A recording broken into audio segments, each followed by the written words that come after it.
लोकसभा चुनाव के लिए समाजवादी पार्टी ने अपने 16 प्रत्याशियों की पहली सूची जारी कर दी है। मुरादाबाद मंडल की संभल सीट पर भी प्रत्याशी घोषित कर दिया गया है। सपा के वरिष्ठ नेता आजम खां, उनकी पत्नी डॉक्टर तजीन फातिमा और बेटा अब्दुल्ला इस समय जेल में बंद हैं।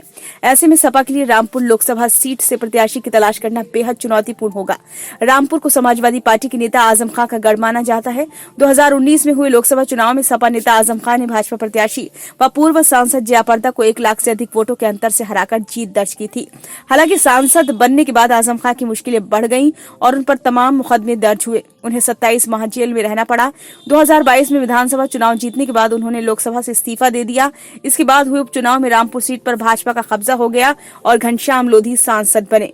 पिछले साल अक्टूबर में अब्दुल्ला के 2 जन्म प्रमाण पत्र मामले में कोर्ट ने उन्हें 7 साल की सजा सुना दी। इस समय सपा नेता आजम खां सीतापुर जेल में सजा काट रहे हैं। इसी मामले में उनके बेटे अब्दुल्ला आजम हरदोई जेल में और पत्नी डॉक्टर तजीन फातिमा रामपुर जेल में सजा काट रही हैं। इस सजा के चलते आजम परिवार के तीनों सदस्य चुनाव लड़ने के योग्य भी नहीं रह गए हैं। ऐसे में रामपुर में सपा के लिए चुनौती बढ़ गई है। सपा ने लोकसभा चुनाव के लिए जारी की गई अपनी पहली सूची में संभल के डॉक्टर शफीकुर रहमान बर्क को अपना प्रत्याशी घोषित कर दिया है। ऐसे में मंडल की अन्य सीटों के दावेदारों की धड़कनें तेज हो गई हैं। आजम खां के इस्तीफे के बाद खाली हुई सीट पर हुए लोकसभा उपचुनाव में सपा ने आसिम रजा को अपना प्रत्याशी बनाया था, लेकिन भाजपा के घनश्याम लोधी ने उन्हें हरा दिया था।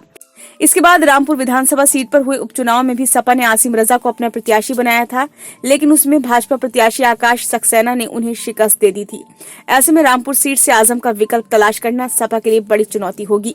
सपा नेता आजम खां के खत की बात की जाए तो पार्टी हाईकमान मुरादाबाद मंडल के प्रत्याशियों की घोषणा से पहले उनकी मर्जी जानता था।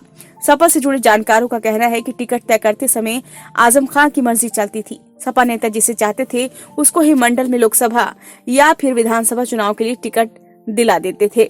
सपा नेता आजम खां का रुतबा जेल में रहते हुए भी कायम रह चुका है। आजम खां 2022 में हुए विधानसभा चुनाव के दौरान सीतापुर जेल में बंद थे। उन्होंने जेल में रहते हुए रामपुर विधानसभा सीट से चुनाव लड़ा और बड़ी जीत दर्ज की थी।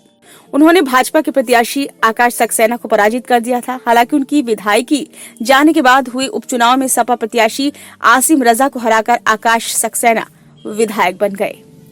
Bureau report, save India.